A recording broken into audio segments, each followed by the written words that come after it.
buenos días. ¿Quién vive en Nicaragua? Gente que no vende patria. Hoy es, ¿cuánto es hoy? 27 de mayo de 2022. En 3 días, el Día de la Madre. No hay programa el lunes. Bienvenidos y bienvenidas a Sin Fronteras con Luis Enrique Guerrero y con Carlos José Hurtado cuando son las 6 de la mañana con 30 minutos. Sin Fronteras, la revista con William Griggs Vivado. En la primerísima 91.7 y 105.3 FM.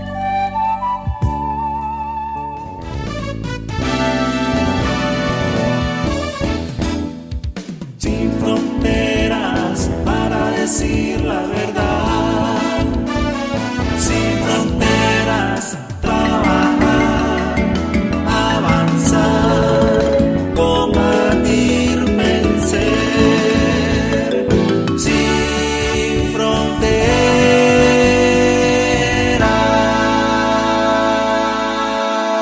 6 de la mañana con 35 minutos. Ayer estuvo de cumpleaños Marjín Gutiérrez. Pletórica de juventud aún, ¿verdad? Es que nuestra generación es la de la juventud eterna, ¿me entendés? Para dolor de muchos, pero es verdad.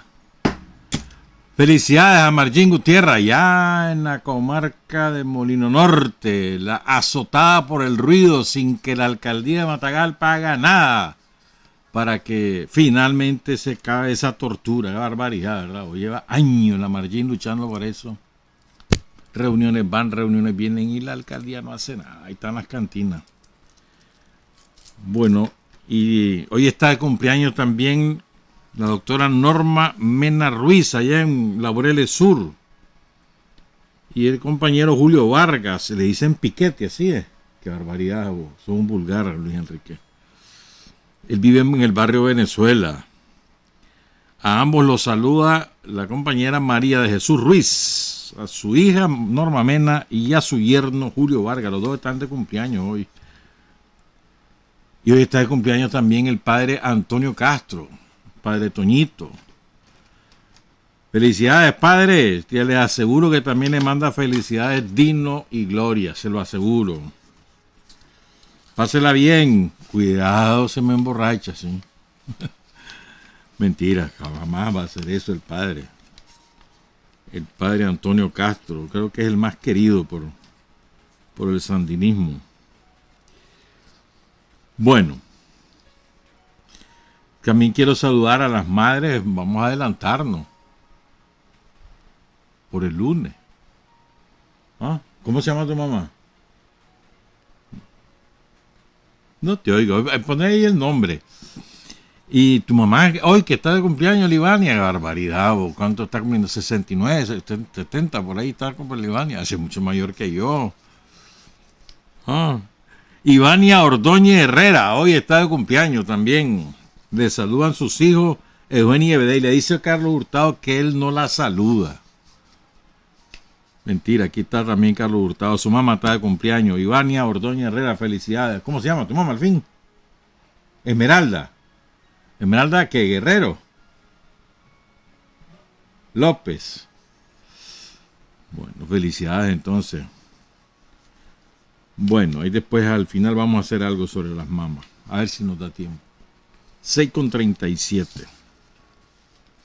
Viste que sacaron ya al delincuente Padilla, lo sacaron de Masaya. ¿Supiste eso? Sí, hombre, ya lo trajeron para Managua, el delincuente. Qué dolor el que les da a los tranqueros, vos, que uno les diga sus 4 barbaridades a estos curas. ¿Ah? Me pregunto yo, ¿por qué será, hombre? Pero es que les duele, mano. Y no lo defienden porque sean portavoces de fe o pastores, como le llaman, en el sentido teológico. No. No es así, no es que dicen es un hombre santo o es un ejemplar, no, nada de eso dicen. Los defienden porque son sus cuadros políticos, los que les quedan. Es impresionante, ¿verdad? O sea, el último reducto de los tranqueros son unos cuantos curas y obispos, ahí están. Eso es lo último que les queda. Por lo menos ya Padilla lo sacaron de Masaya, que ya dejó de conspirar allá en Masaya y lo trajeron aquí en Managua. ¿Quién sabe dónde lo van a ir a reclutir? El otro borracho que está en Miami con el otro tranquero. Pero ahí anda otro, allí en Masaya. Es que estos curas tranqueros son los cuadritos que tenía Báez, ¿me entendés? Así es que muérdanse la lengua y otras cosas si quieren a los tranqueros, a todos los sicarios tranqueros, a los mercenarios del periodismo, muérdanse la lengua. Y otras cosas, porque van perdiendo terreno hasta en el último reducto que les queda. Buena decisión la del Brennevo, para evitarse más problemas, para evitar que lo metieran preso a Padilla, porque ya íbamos detrás de sus huesos, es la verdad. Sí, hombre. Y el otro picado, el sargento Álvarez. Pobre hombre, vos. Ese vive en su mundo. Pero bueno. Ahí dejémoslo, hombre. Pero es que te quería comentar esto. Fíjate que el otro día leí esto y se lo compartí a algunos compañeros. Oigan esto. Aquí lo abordamos varias veces en Sin Frontera. Hace un par de años, 2020, empezó el golpe suave, el golpe de Estado contra el presidente Lukashenko en Bielorrusia. ¿No? Lukashenko había andado coqueteando ahí con Gran Bretaña, con Francia, con Alemania, con Ucrania, andaba coqueteando. Él ya se sentía parte del redil y se la montaron. Y se la montaron a la dura. Lo salvó Putin. Pero un día de esto, creo que fue el martes en la televisión Bielorrusia, apareció un mercenario georgiano en una entrevista. Su especialidad es francotirador. Pongan cuidado, por favor. En la cadena ONT de Bielorrusia. A él lo contratan para participar en las protestas, entre comillas, en Bielorrusia. Él ya había tenía experiencia paramilitar desde 1993. Y su especialidad era ser un francotirador. Lo contrataron los británicos, lo contrataron los gringos y lo mandaron primero a Abjasia, después a Osetia del Norte. Ahí anduvo en esa guerra, matando civiles, ¿verdad? Y después se unió a los escoltas de uno de los jefes contras de ahí de Georgia, ¿verdad? Él es georgiano. Entonces después lo contratan para irse a Bielorrusia, pero antes lo entrenaron. Pongan cuidado, por favor. Le estoy dando todo esto para que oigan la última parte, que es la que nos vincula. Lo entrenaron allí cerca de Tiflis, la capital de Georgia, en un centro militar de la OTAN. Ahí lo entrenaron. Estamos claros, estos son sus antecedentes, este es la calidad de asesino que es. Entonces el piche, ¿verdad? Bueno, lo mandaron a Ucrania, por supuesto, en el 2014 lo mandaron a Ucrania, pero dice él que no estuvo en el Maidán, pero un amigo de él sí estuvo ahí en el golpe de Estado en Ucrania, ahí estuvo y que le contó todo. Dice que desde 2019 lo empezaron a entrenar para el golpe en Bielorrusia, que lo quisieron hacer en el 2020 y al final quedó derrotado. Y oigan, ahora escuchen esto. La tarea de mi grupo, dice este terrorista georgiano, era abrir fuego contra los manifestantes y contra las fuerzas de seguridad para sembrar el caos.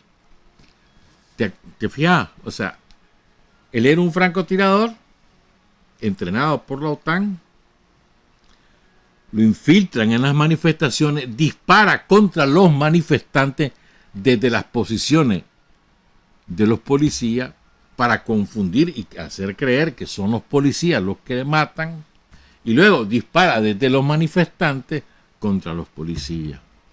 Exactamente lo mismo hicieron aquí con el famoso francotirador de Estelí, el francotirador de la UPOLI, que mata al policía, el propio 19 de abril, ¿verdad? Y después dice, el segundo grupo, habían dos grupos, pues, el segundo grupo en el que participaban en Bielorrusia ucranianos y polacos, se dedicó a quemar vehículos, tiendas y edificios administrativos. El mismo molde. ¿Ves cómo se distribuían las tareas? Unos eran los asesinos y los otros eran los vándalos, pero infiltrados en las manifestaciones que ellos incitaban, con los sicarios ahí en Bielorrusia y con los sicarios aquí, que aparecían como los periodistas independientes. ¿Estás viendo? El mismo molde, igualito. Lo mismo hicieron ahorita en Kazajstán, ahí lograron ganar. Y están haciendo lo mismo ahorita en Armenia. Lo quieren hacer en Irán. Han comenzado desde la semana pasada.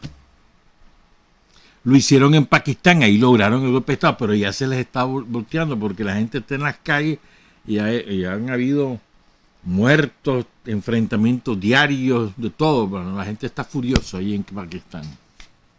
Y así, en tantos otros lugares.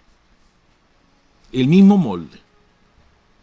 Calientan la calle con mentiras, con manipulaciones, desde medios comprados, desde las redes sociales con sus bots y desde periodistas alquilados, porque ni siquiera se venden, se alquilan al mejor postor. Nada más que estos no alquilan el cuerpo, sino la mente.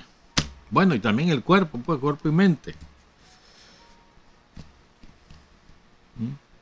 Calientan la calle y luego se van con todo, aparentando furia popular, o sea, haciendo toda la manipulación. Es increíble, ¿verdad? O sea, cómo el molde se fue aplicando. Este es el molde que inventó aquel famoso del manual. Todo esto, el principal financista de estas rebeliones, entre comillas, es George Soros, un fascista de primera mano. Ese es uno de los peores delincuentes internacionales que hay. Aquí financiada, porque ahora que sí que le cerramos la llave, se andan pegando el alarido, por eso es que se van. Perseguidos, no, hombre, se van para que les paguen. Aquí ya nadie les pague, ¿cómo van a hacer?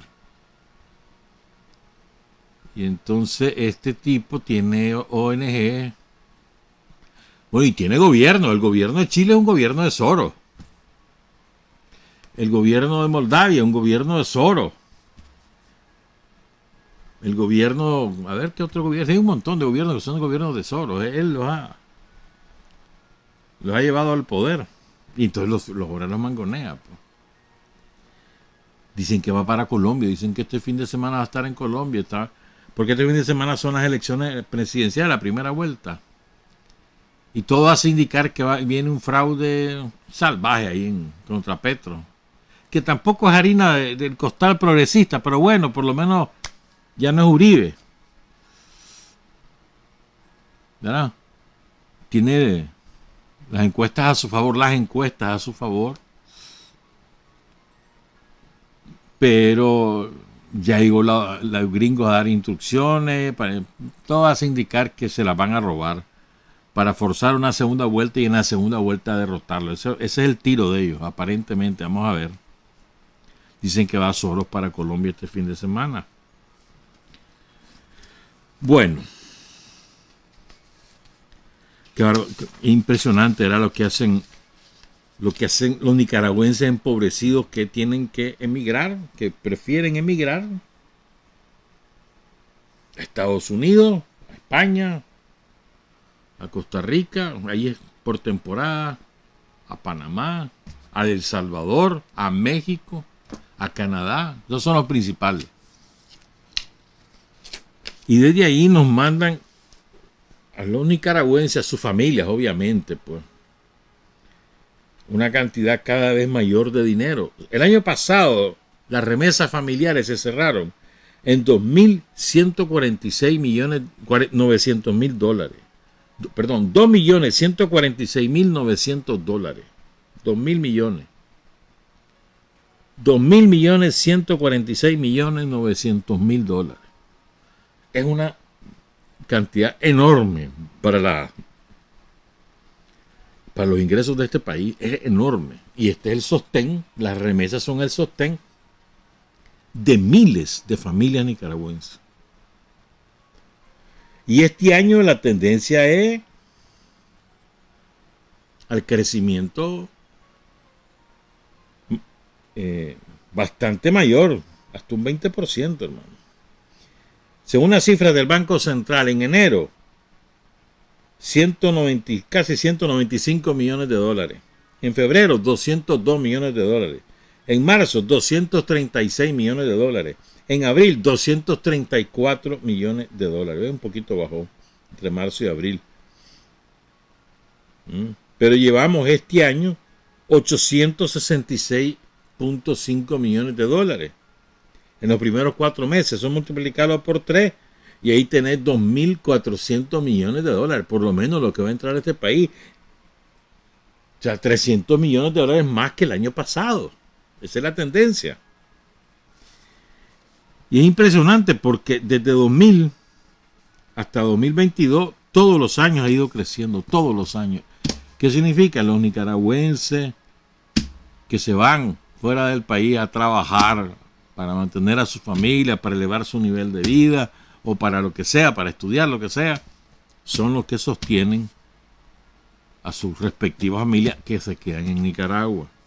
¿De dónde vienen las remesas? De Estados Unidos principalmente.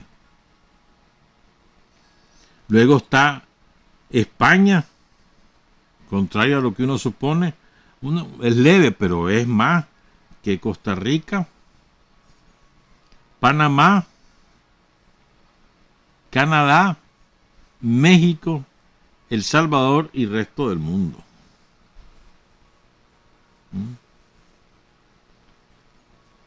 Estamos hablando que, por ejemplo, en abril de este año, de Estados Unidos vinieron 176 millones de dólares, de España 21 millones de dólares, de Costa Rica 20 millones de dólares, de Panamá 5.300.000, de Canadá 2.700.000, de México medio millón, de El Salvador 1 millón y del resto del mundo 7.200.000. En ese resto del mundo hay que meter sobre todo Italia, hay gente en Italia, en Europa en general. Pero Canadá es importante también ya, ¿verdad? Es importante. O sea, lo que yo quiero enfatizar es el esfuerzo que hace mucha gente fuera de Nicaragua. Hace un gran esfuerzo, trabajan en dos y tres centros para poder mandar dinero. Y aquí a veces los que vivimos aquí no sabemos apreciar ese esfuerzo, las condiciones terribles en que están, el estrés, el hecho de que ni siquiera tienen un día libre. Y aquí somos buenos para estarles pidiendo, mira, y les inventamos enfermedades ficticias o necesidades ficticias solo para sacarles más reales, creyendo que ya se dan la vida de lujo. ¿Y qué va a ser, hermano? La inmensa mayoría la pasan dura, pero lo hacen de corazón, mandan su dinero de corazón. Y hay muchos nicas que ya les ha caído el 20, sobre todo las mujeres que se fueron, les ha caído el 20 y en lugar de estar manda que reales, lo que hacen es invertir comprarse una casa, un terreno y hacer su casa, por ejemplo. O sea, pensando en su retorno. Eso es bueno. Eso es bueno. Pero bien. Un saludo a todos nuestros emigrantes, a todos nuestros compatriotas que viven en tantos sitios de Estados Unidos, de toda Centroamérica, de América Latina, en la decrépita Europa. Saludos a todos y a todas. Ánimos. Vamos a hacer una pausa, vamos a dedicarnos a otras cosas hoy. Ahí van a escuchar. Son las 6:54. Hay hombres que luchan un día y son buenos. Hay hombres que luchan un año y son mejores. Pero hay hombres que luchan toda la vida. Esos son los imprescindibles. Con 58 minutos, vean que yo quiero contar estas cosas porque a veces se nos olvidan o a veces muchos de nosotros no lo sabemos. Quiero que vean esta foto. Los que nos están viendo por Facebook, los que nos ven más tarde en las redes de video, en YouTube, en Odyssey, en YouTube también. Esta foto, van a decir ustedes, ¿qué cosa es eso? Vean los horrores a los que hemos sido sometidos los pueblos. Los belgas, no solo ellos, pero bueno, los belgas eran los más destacados. Belgas de Bélgica, donde está la sede de la Unión Europea, los civilizados belgas. Secuestraban niños y familias de negros de África, se los llevaban a Bélgica y los exhibían en zoológicos. Eso que están viendo ustedes, ese es un zoológico. Y ahí ven ustedes en la parte de abajo, a la derecha, a alguien, una blanca, que le está dando un banano a una niña, porque los consideraban monos. Y eso está en la historia. Eso está documentado. Lo que pasa es que, como ahora les da tanta vergüenza, procuran ocultarlo. Porque en la visión de los europeos y de los yanquis y los japoneses, son muy parecidos en esta visión. Nosotros, los latinos, o los que viven en África, o los que viven en el sudeste asiático, o en China, o en la India, o los árabes, somos gente de segunda, tercera, cuarta y quinta categoría. Estamos un peldaño más arriba que los animales salvajes, según ellos. O a veces somos peores que los animales salvajes. ¿No se han fijado ahora que hay una insistencia en elevar la categoría de los animales por encima de determinados seres humanos? Fíjense bien, eso no es fortuito. ¿Por qué les estoy contando esto? El último zoológico con seres humanos de África, el último, no creas que fue hace 100 años, se cerró en 1958, el último. O sea, hacía 13 años había terminado la Segunda Guerra Mundial. Y todavía estaba Bélgica ocupando el Congo, donde hizo un genocidio el tal rey Baduino, creo que era el nombre. Que, o sea, él era el dueño, así se determinaba, él era el propietario del Congo, un país inmenso con una selva enorme. Ahí mataron más de 5 millones de habitantes, ¿no? Asesinados por los belgas. Entonces secuestraban y llevaban a los niños y a las mujeres y a los varones y a los adultos mayores y los ponían en una jaula como animales. Esos son ellos. Y el último, te repito, el último fue clausurado en 1958.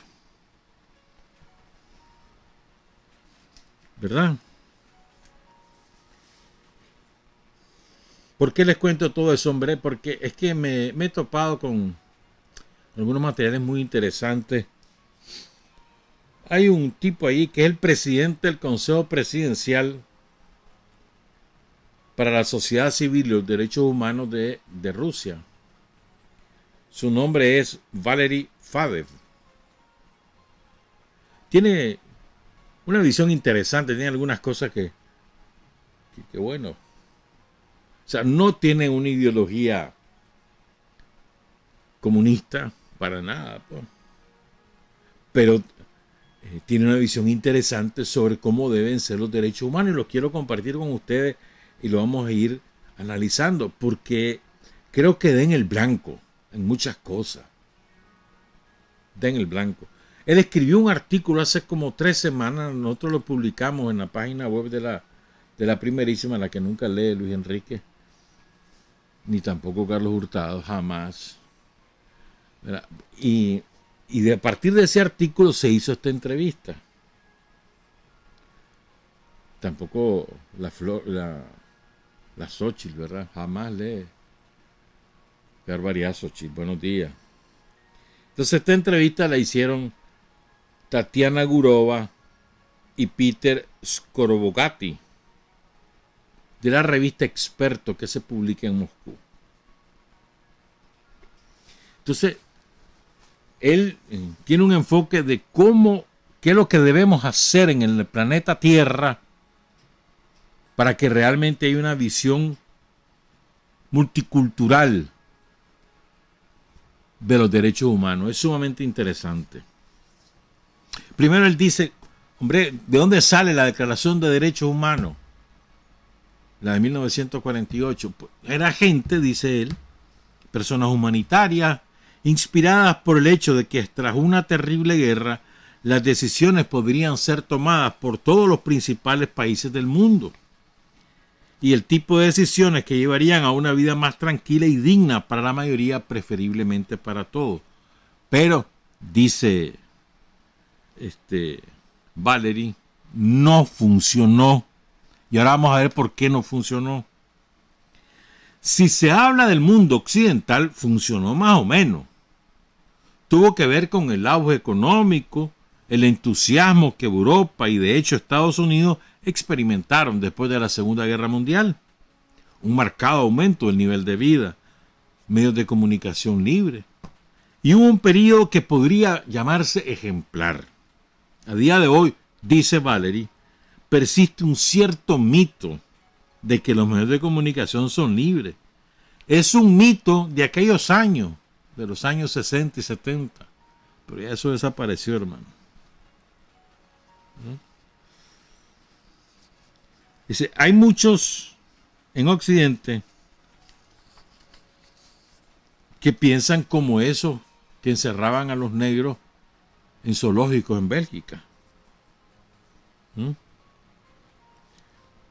Nos creen los salvajes. Entonces le preguntan que por qué pasó esto. Entonces, oigan qué interesante. Dice Valery Fadev, es por la debilidad de la civilización occidental que lleva décadas experimentando su marchitamiento. Se está marchitando la sociedad occidental. El concepto, la base, la ideología, las ideas sobre las que ha existido la civilización occidental europea durante los últimos siglos se ha resquebrajado. La ideología se ha desvanecido. Los pilares han desaparecido y otras partes del mundo se están fortaleciendo.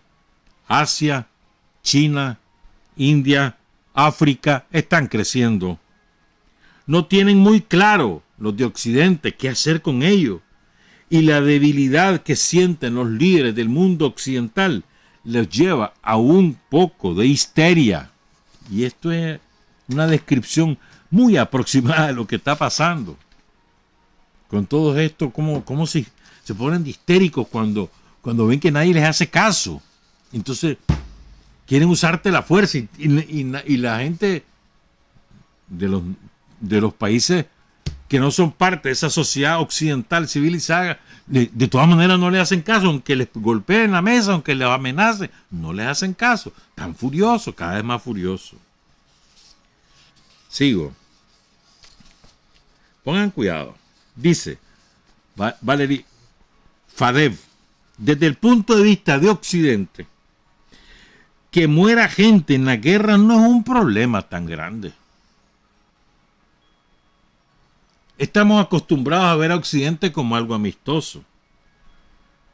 Desde la década de los 90, cuando, por ejemplo, dice Valery, Rusia se abrió y empezó la gente en Rusia a viajar y a conocer Venecia y Florencia y París, ¿no? Marsella, Londres, Berlín, Múnich, Colonia. Empezó a conocer y a ver esos lugares turísticos maravillosos que hay, los parques, las bahías, los palacios, los castillos, los hoteles, los museos. Entonces, la gente cree que eso es Europa. Entonces dice Valery Fadeev, esa no es la esencia de esa civilización. Y ese es el problema. Ya hemos hablado del mundo colonial. Gran Bretaña construyó un gigantesco imperio colonial en el que nunca se ponía el sol. Y esto es una verdad del tamaño del planeta. El imperio británico en su máximo esplendor empezaba en Australia y terminaba en el Caribe, en las islas del Caribe. Más, si quería seguir más, en Belice, porque aquí lo habíamos sacado. En Belice, pues. O en el propio Estados Unidos. ¿Cómo sería el tamaño de ese imperio? La India estaba en ese imperio, China estaba en ese imperio. Imaginen ustedes. Un imperio en el que no se ponía el sol. Ha sido el imperio más grande de la historia de la Tierra. No el más poderoso, pero sí el territorialmente más grande. Y entonces cita Valery la famosa rebelión de los cipayos, que eran soldados entrenados por los británicos originarios de la India, pero que le servían al imperio. Pero los trataban de tercera clase, pero eran entrenados por ellos para mandar a matar a los indios, dirigidos por ellos, pero los que salían matando eran los cipayos. Entonces, hasta que se rebelaron. Y eso fue una guerra sangrienta.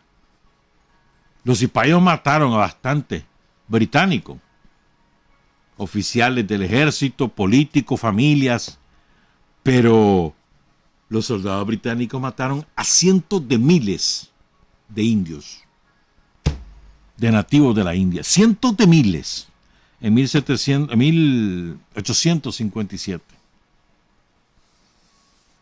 ¿Vos crees que alguna vez alguien en Gran Bretaña se condolió de las masacres en la India? ¿O de las masacres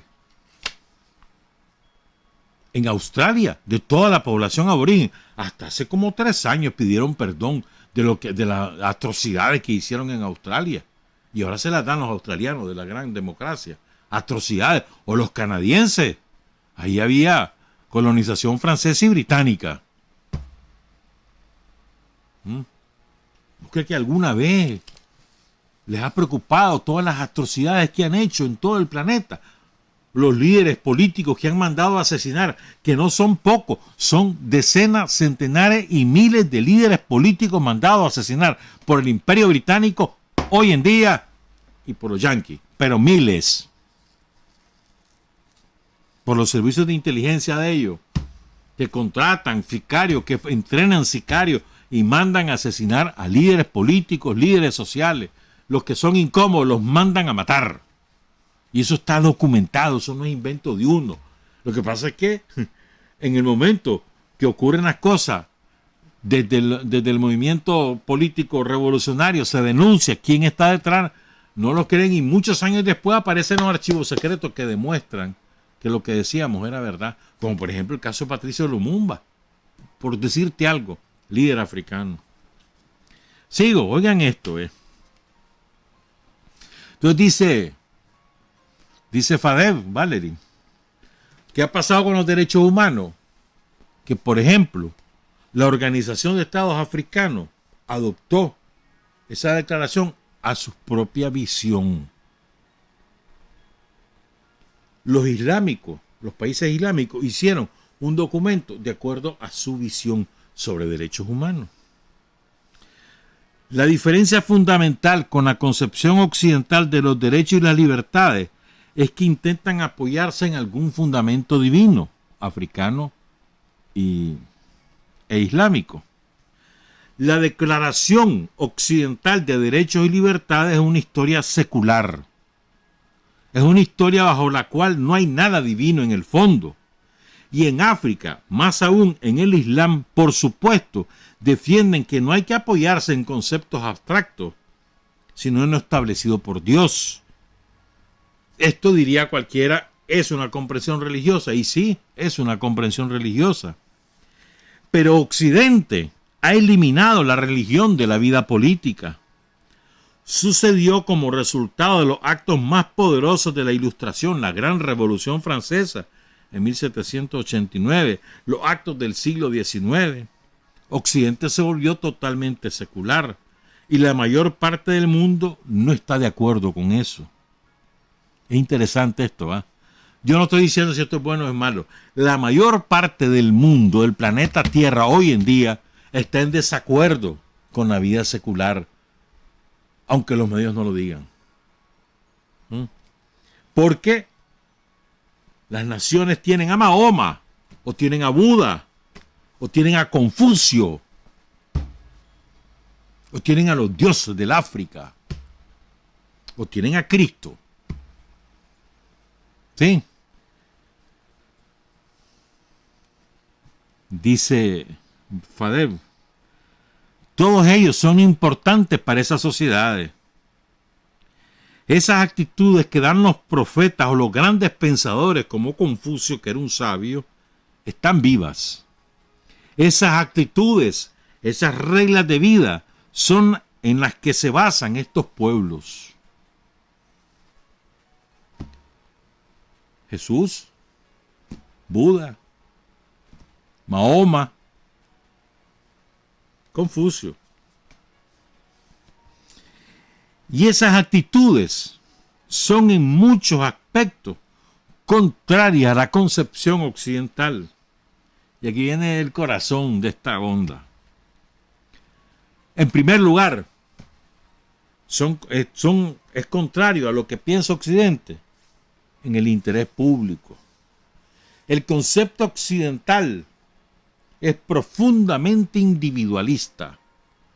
Y la gente que vive en la mayor parte del mundo no se acerca a la ideología individualista, se acerca a la ideología de la comunalidad, los intereses públicos, los valores públicos. Por ejemplo, China, India, que es una democracia en muchos aspectos políticamente similar a las democracias europeas. Esas son las principales contradicciones. Lo público. No es necesario insertar los dogmas religiosos directamente en los documentos de gobierno. Cuando hablo de las contradicciones entre los intereses de la sociedad y los intereses del individuo, no hay ningún dogma religioso en esta afirmación. Por ejemplo, la Constitución china. No hay ningún dogma religioso. Es la constitución de un Estado socialista. Y esa constitución en China dice que el individuo debe pensar primero en los intereses de su país, del pueblo, de su colectivo. Y debe trabajar por esos intereses y por esos objetivos que el país, el colectivo, la comunidad se ha marcado. ¿Eso es religioso o no? Probablemente sí. Pero ya hay una cierta transformación de los dogmas religiosos a ciertas reglas de vida en el mundo moderno. Creo que nos vamos a detener aquí porque esto es esencial. ¿Cuál era la concepción de los pueblos originarios en América, en Nicaragua, cuando nos invadieron los salvajes españoles? Era una concepción colectivista. la tribu, por decirlo de alguna manera, por encima de los individuos. Siempre fue así, en toda América. Siempre fue así. Y de alguna manera, esa concepción prevalece en grandes segmentos de las sociedades latinoamericanas, Nicaragua incluida, donde prevalece el interés común por encima del interés del individuo. Claro, ha sido pervertido, sobre todo en los últimos 30 años.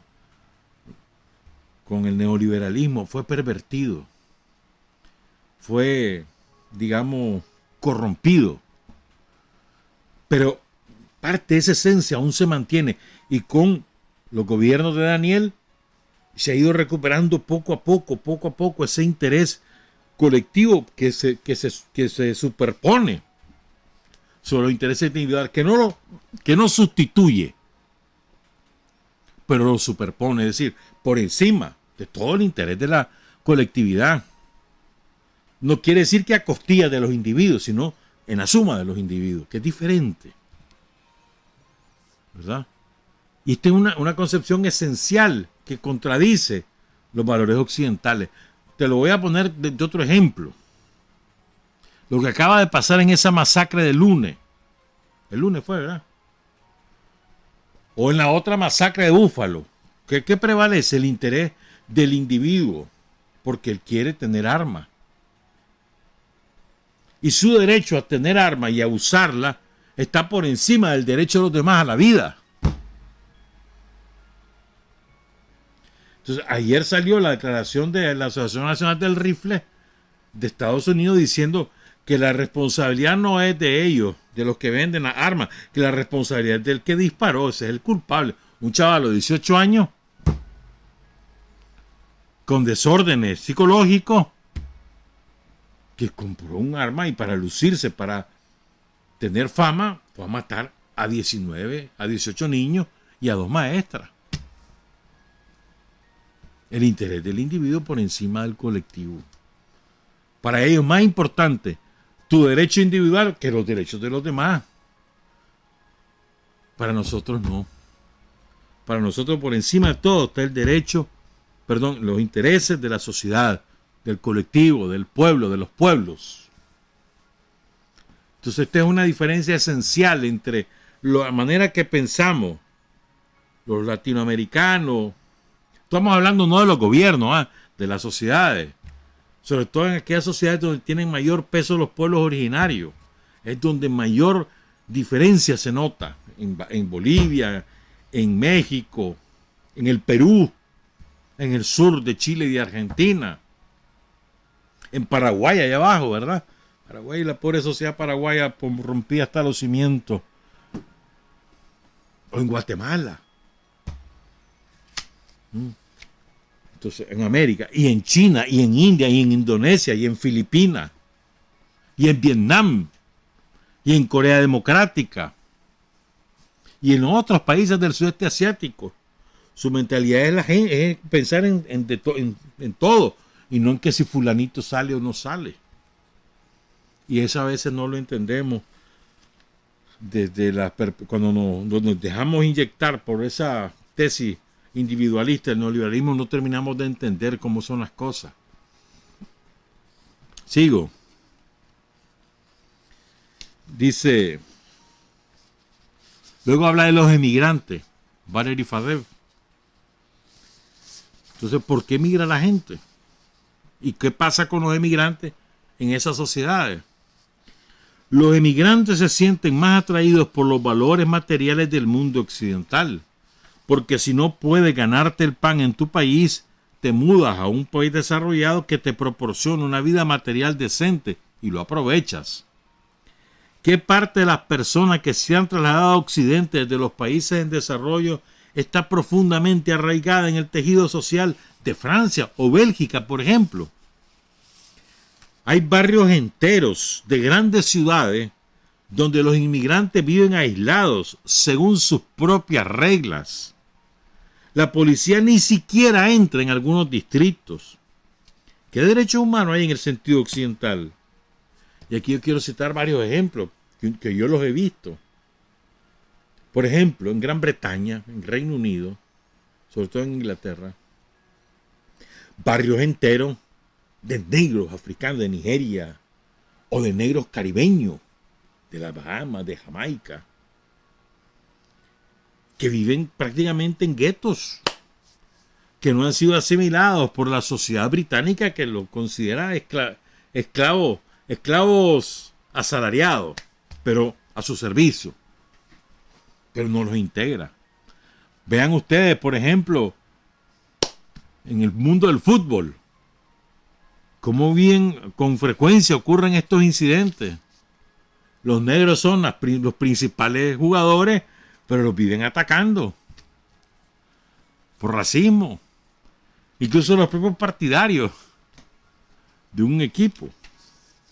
Y lo he visto, por ejemplo, yo recuerdo en Barcelona o en Madrid, en el Estado español, los pakistaníes, barrios enteros. De la India, barrios enteros, ahí no entra nadie. Y vienen en su mundo, hablan su idioma, trabajan pues en sitios que son, algunos de ellos trabajan en sitios que son catalanes o españoles, pero incluso ya la mayoría tiene sus propios negocios y contrata a su propia gente y hablan, es como un mundo de Pakistán allí. O lo que pasaba antes de la guerra, de la Segunda Guerra Mundial, lo que pasaba con los judíos. Tenían sus propios mundos y los aniquiló el nazismo.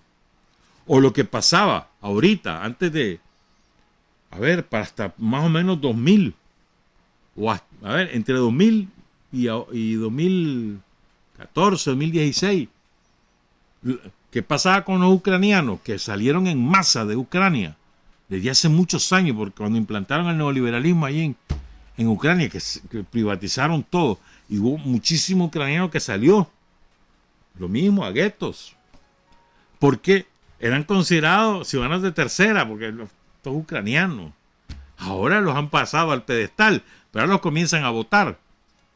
Desde ahí, desde el martes empezaron a sacar de los hoteles a los refugiados, ahí en Bulgaria, ahí en España, porque viene la época de verano, a la calle, papito. Pero bueno, eso es otro costal. Lo que quiero decir es que arman guetos, no son absorbidos, no son integrados en la sociedad, son considerados ciudadanos de segunda y de tercera, no solamente eran los latinos o los negros o los indios o los chinos, sino también los blancos pobres, porque lo que hay es aporofobia, la fobia a los pobres. Lo que pasaba en Estados Unidos con los chinos, las colonias chinas, ¿no?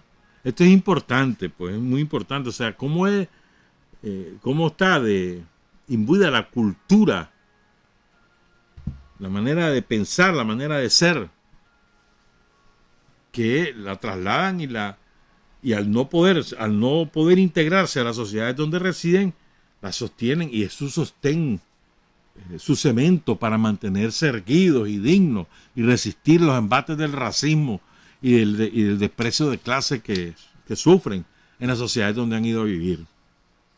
Bueno, los chinos ahorita mismo, en muchos países, son enormes barrios, hasta ciudades enteras que han comprado y viven en su mundo, en su vida. O lo que hicieron los nazis cuando vinieron para América, ahí en el sur de Brasil, barrios enteros, ciudades enteras que tienen los nombres de las calles en alemán, se habla alemán y son de origen nazi. En fin, muchos ejemplos hay. Continúo, ¿verdad? Una forma de entender, y aquí lo mencionaba el otro día, pero esto es importante.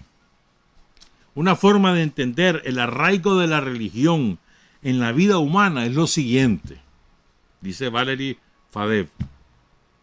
Primero, en la historia de la humanidad, fue el arte, la pintura rupestre, la poesía, y la manera, también agrego yo, la manera en que como cada grupo desarrollaba su vida económica, la agricultura, cómo sembraba, cómo no sembraba, qué sembraba, cómo cultivaba, cómo domesticaba a los animales, qué animales consumía, la caza, la pesca, todo eso primero. Y era fundamento de la organización social. Homero, de esa época, fue la cúspide en la poesía. Y se pensaba que a medida, en aquella época, te estoy hablando hace 15 siglos, se pensaba que 15 siglos, no, 25 siglos, perdón, 25, 30 siglos, se pensaba que la humanidad, en la medida que maduraba, pasaba de la poesía a la prosa y en medio del teatro. Después vino la religión. Las instituciones de la religión, la visión de la religión institucionalizada. Por ejemplo, Aristóteles y Platón, que sobreviven aún hoy en día, ¿no? Sus fundamentos filosóficos. Pero en aquellos tiempos, ¿qué es lo que sobrevive de la Grecia antigua? Los templos, o los templos en Roma, y el Coliseo. Cada ciudad, dice Fadev, en lo que respecta al Imperio Romano, tenía necesariamente un templo y una arena, un coliseo. Cada ciudad, interesante, ¿verdad?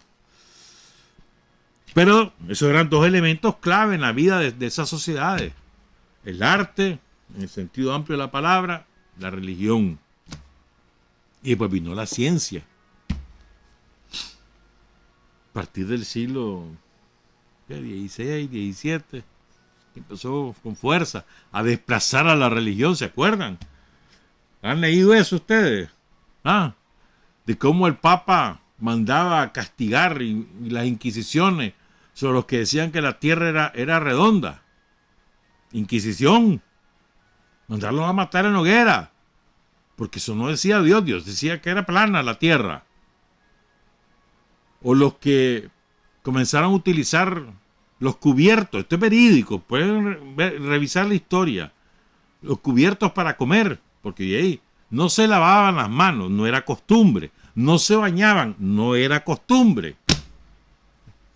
Entonces con la mano chancha comían, y era solo con la mano, todo el mundo comiendo, ricos y pobres.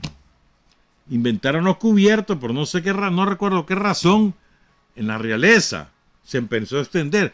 Y una bula del Papa prohibiendo el uso de cubiertos porque nada podía estar entre la comida y la boca del comensal más que Dios. Solo Dios podía estar, por lo tanto todo el mundo tenía que comer con la mano. Una bula papal para eso. ¿Me entendés? Y poco a poco, la ciencia, los nuevos descubrimientos fueron desplazando los dogmas religiosos que intervenían en la vida social. Esto es importante. Entonces ahí vas 3, ¿no? Dice Fadev, el concepto era que una comprensión racional de la vida, una visión racional del mundo, con la ciencia como núcleo, destruye la religión como núcleo y el arte como núcleo. Sin embargo, dice Fadev, el arte ha sobrevivido, la cultura, y la religión en menor medida. En el siglo XIX, que cuando Marx te dice la religión es el opio de los pueblos, y él siempre he dicho yo que ahí se está refiriendo a las jerarquías religiosas, ¿verdad? Pero bueno, la iglesia era considerada el enemigo, y no solo por mal. Por ejemplo, Voltaire dijo, ¿verdad? La religión es la víbora, aplástala. Y todo era material, sobre el concepto del desarrollo material. Entonces dice Fadev, este concepto de progreso no funciona. Ese concepto de progreso supone que Costa de Marfil o Malasia o Etiopía siguen el camino de ellos, y que a la vuelta de 100, 200, 300 años Etiopía será lo mismo política y socialmente que Francia o Gran Bretaña, porque todo el mundo va a agarrar ese sendero y se va a desarrollar según ellos.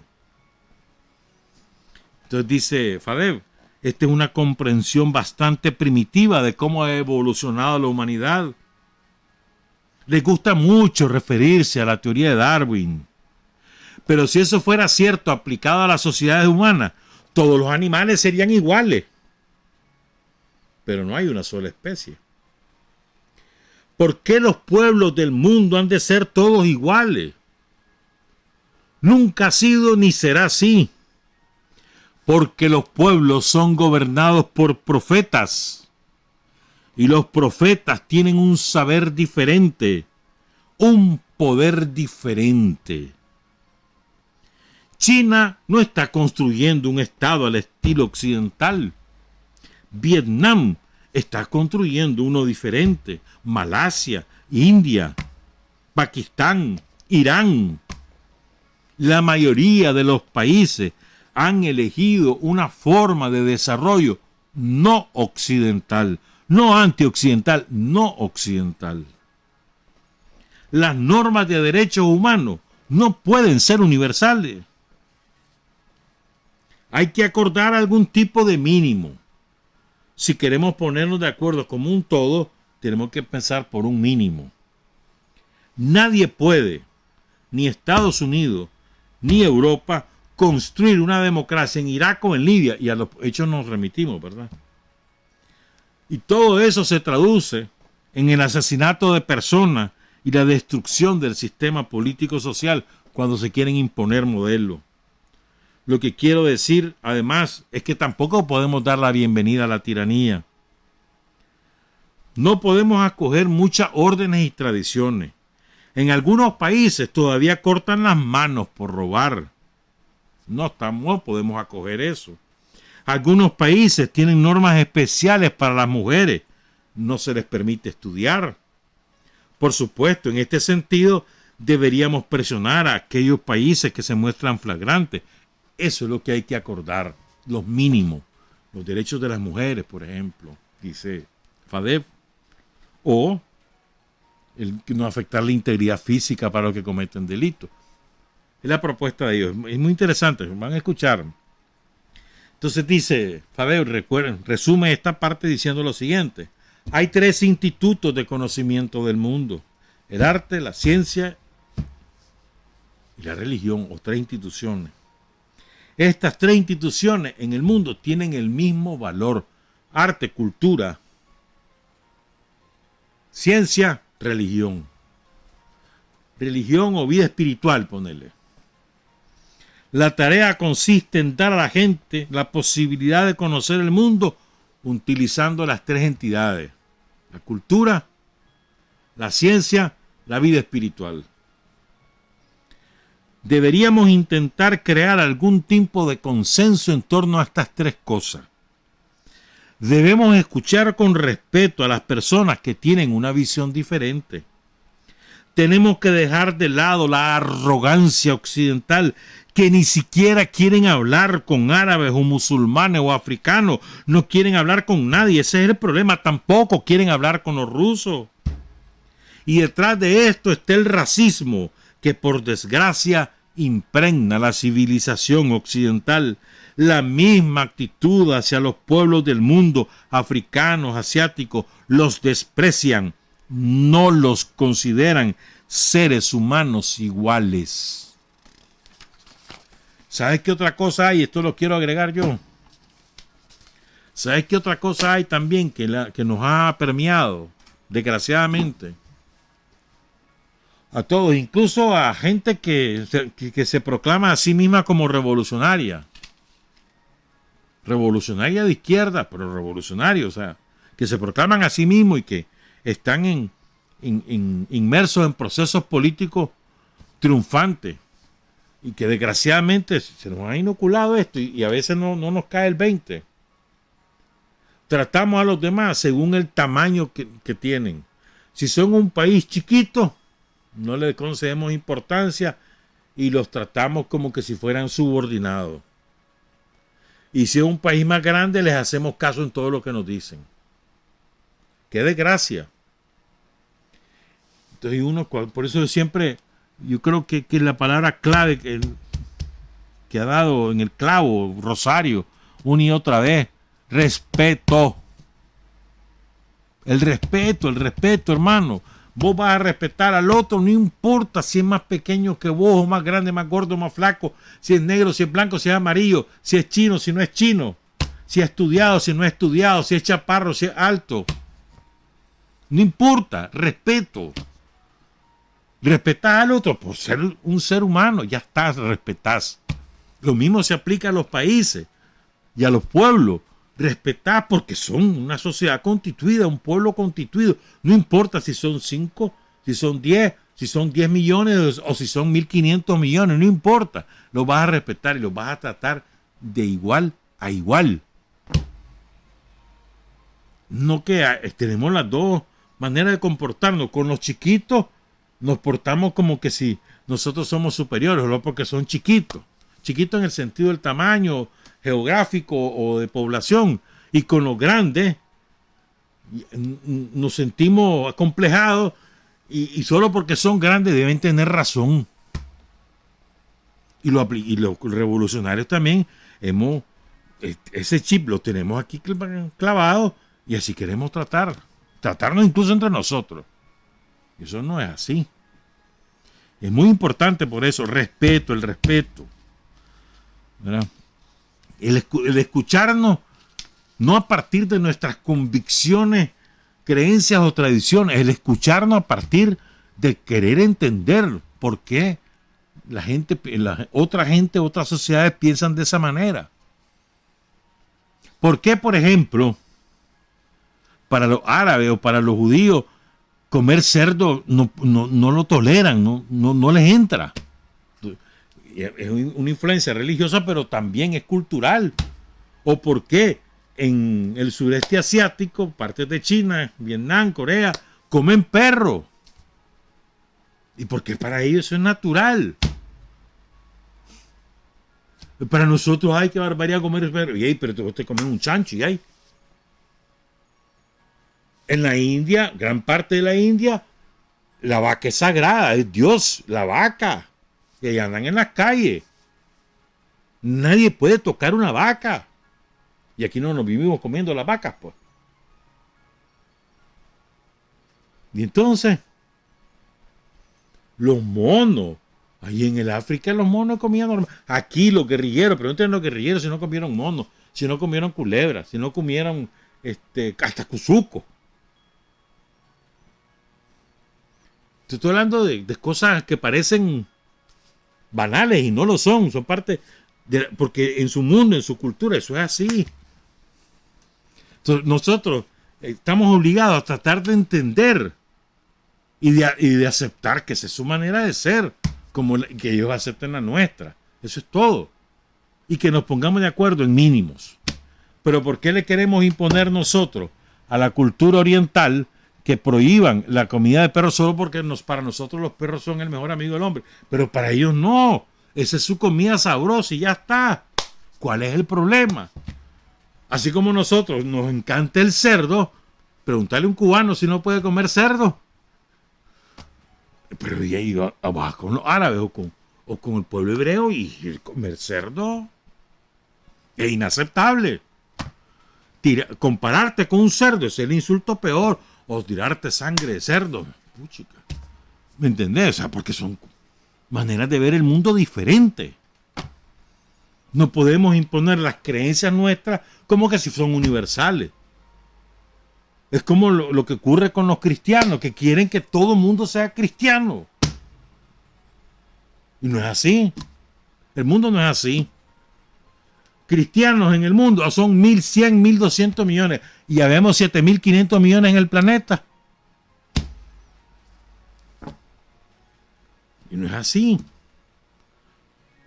Los musulmanes también quieren que todo el mundo sea musulmán. No, hombre. ¿Me entendés? Es decir, si todos aceptamos que cada quien tiene sus creencias, su mundo, su manera de ver las cosas, nos ponemos de acuerdo en conceptos mínimos. Y hay muchas cosas comunes entre los que creen en la filosofía de Confucio, o los que creen en la filosofía de Buda, o en los dioses de la India, que son bastantes, o en Cristo, o en Mahoma. Hay muchas cosas en común. Muchas. Una de las que más sobresale es el amor al prójimo. Es común en todos. Por ejemplo, y ahí te derivan un montón de cosas. El derecho a la vida, por lo tanto, si el amor al prójimo te obliga a no matar a nadie, por ejemplo, a no hacerle daño a nadie, por ejemplo. Pero hay otras cosas que no. que no son comunes. Bueno, no busquemos lo que nos divide, busquemos lo que nos une. Esa es la propuesta, me parece muy sensata. Y dice Fadel, solo digo que tengamos una conversación seria, que escuchemos a la gente. Puede resultar que no haya tantas contradicciones, pero el abandono de este segundo y tercer mundo no permite tener ninguna noble universalidad. Es decir, no hay manera de ser universales si vos solo tenés tu concepto y lo que se lo querés imponer a todo el mundo. Después dice algo interesante, dice, no creo que tengamos que hablar con Occidente ahora. Deberíamos iniciar las conversaciones entre nosotros sin Occidente. Si quieren, se unirán a nosotros. Si no quieren, es su problema. Pero no van a tener otro lugar a donde ir. Se van a unir a nosotros de todos modos. Y todo el mundo lo sabe. O sea, lo que dice este compañero de Rusia, dice, hombre, empecemos a hablar entre nosotros. Pongámonos de acuerdo entre nosotros. Si quieren los de Occidente, que vengan y que hablen. Y si no quieren, hay que se queden solos. Que de todas maneras van a tener que venir a hablar con nosotros. Porque son la minoría. O sea, abandonar el complejo de que nosotros somos minoría. No, hermanos, somos mayoría. Pero además de que somos mayoría, cada quien tiene su manera de ser. Y hay otra cosa que hace este hombre. A pesar de que él es anticomunista, se le nota, pero reivindica cosas que hizo la Unión Soviética. Mira cómo es de poderoso el ejemplo de la nación de naciones, de la sociedad soviética creada por el genio de Lenin y defendida por Stalin. Mira cómo es de poderoso ese ejemplo, que dice lo siguiente este hombre. Oigan, pongan cuidado en esto. No tiene nada que ver con logros científicos ni nada. Pongan cuidado en esto. En los años 70, cuando estaba en auge la Unión Soviética era respetuosa con otras naciones. Y había gente en la Unión Soviética que decía, ¿por qué ayudamos a África? ¿Por qué ayudamos a América Latina? ¿Por qué?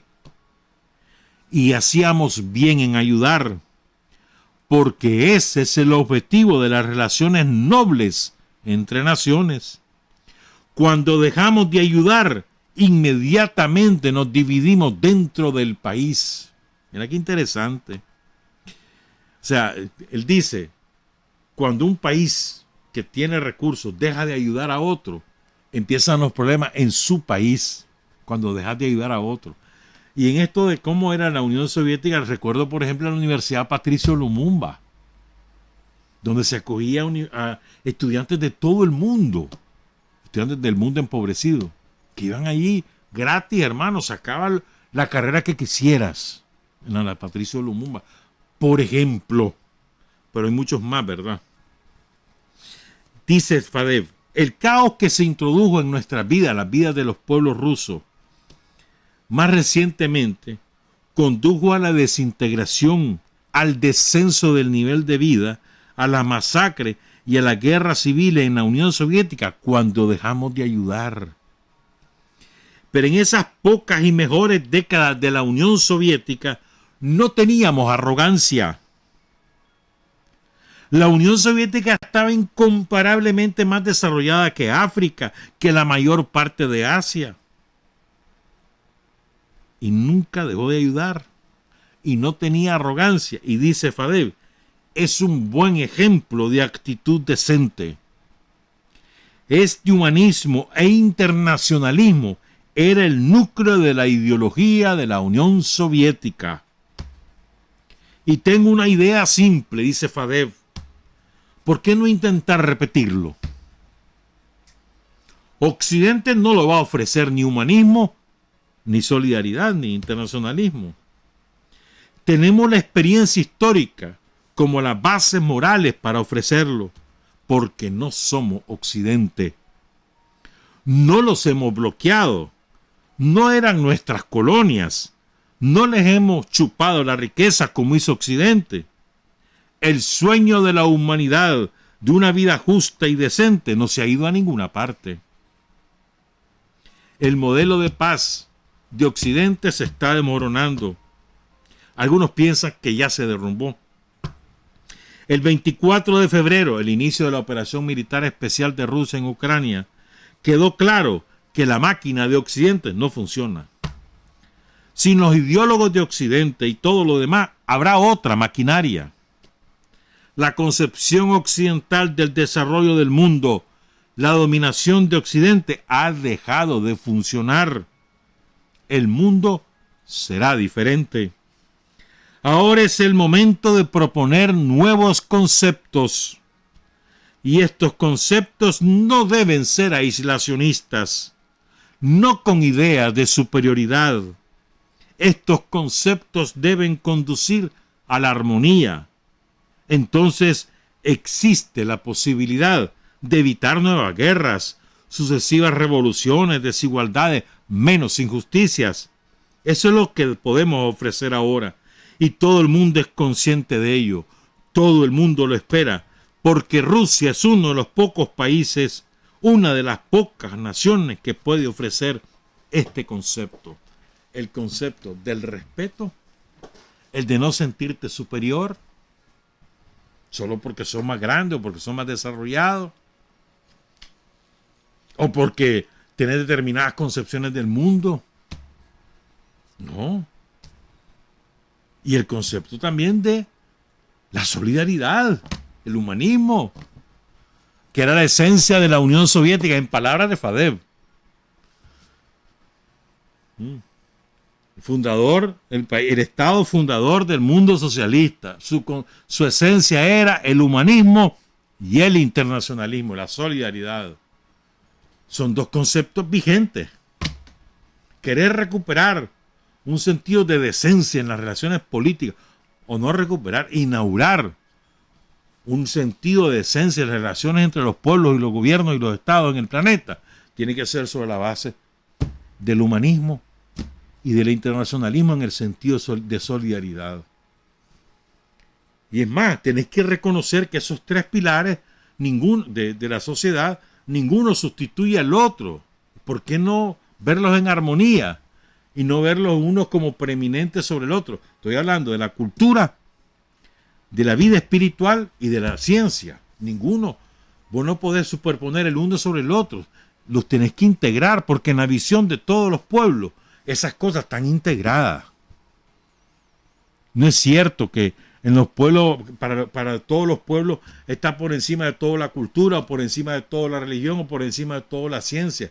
Mentira, en la práctica todos los pueblos integran las tres cosas. En la práctica.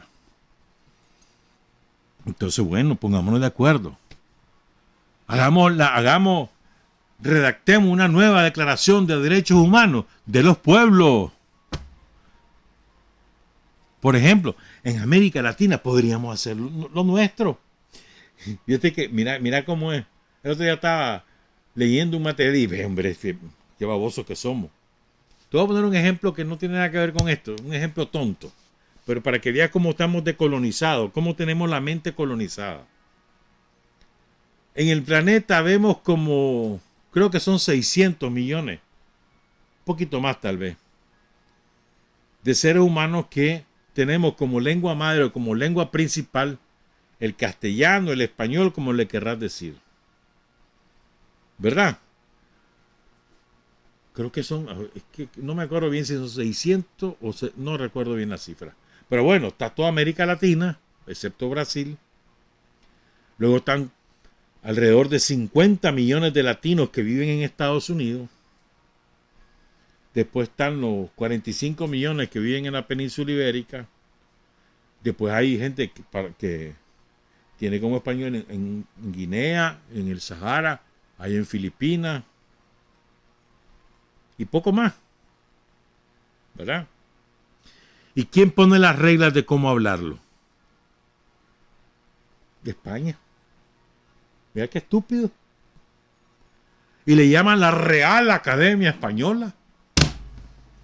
Y los babosos de los latinoamericanos, vamos haciéndole caso a todo lo que dicen. y tenés que aprender en la escuela un montón de formas de cómo conjugar los verbos que no le sirven a nadie. Nunca los vas a ocupar. Toma el pluscuamperfecto, el no sé. Y te dicen cómo tenés que hablar o cómo dejar de hablar. Hermanito, por Dios, las reglas debemos poner nosotros. Nosotros somos la mayoría. Y además, no es cierto que existe básicas reglas del castellano o del español, pero la verdad es que hay un nicaragüense, hay un hondureño, lengua nicaragüense, lengua hondureña, lengua colombiana. No es lo mismo decir una cosa aquí que decirla en otro país.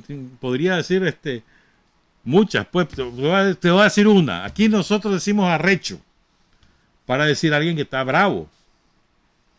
Da decir arrecho en Panamá. Si lo decía en una casa, te sacan a patadas, ¿viste? Arrecho en Panamá es embramado. Por ejemplo, pues.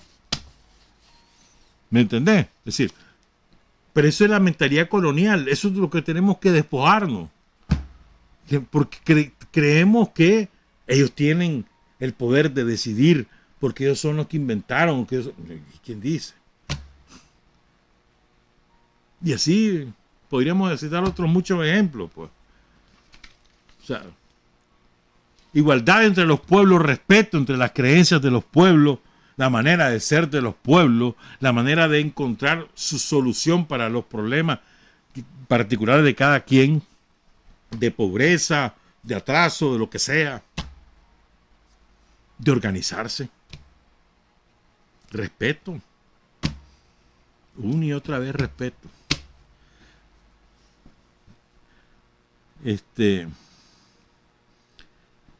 Pero bueno,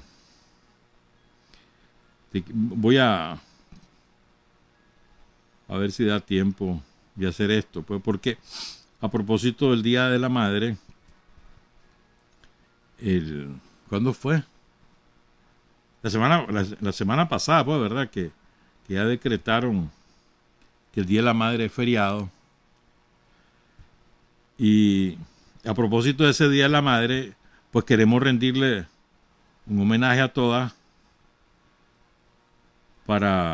Les quiero regalar ayer una amiga muy cercana me mandó por la noche este ramo de flores dedicado a mi mamá. Entonces, a través de ese ramo les regalo un ramo a todas las mamás de la radio, a la mamá de Carlos, a la mamá de Luis Enrique, a las mamás de la radio, la Virginia, la Damara, la Lula, la Arlene, Alba, la Catherine, la Tirsa, la Danielka no es mamá, ¿verdad que no? No, la Danielka no es mamá. Todas las madres que trabajan en la radio, le regalamos este ramo de rosas y ahí está una foto de mi mamá, a quien la saludamos hasta donde se encuentre. Feliz Día de la Madre, pásela bien, pásenla en compañía con ella. No importa que no le regalen nada, pero estén con ella. Nos escuchamos el próximo miércoles. Trabajar, avanzar, combatir, vencer. Revolución es sentido del momento histórico.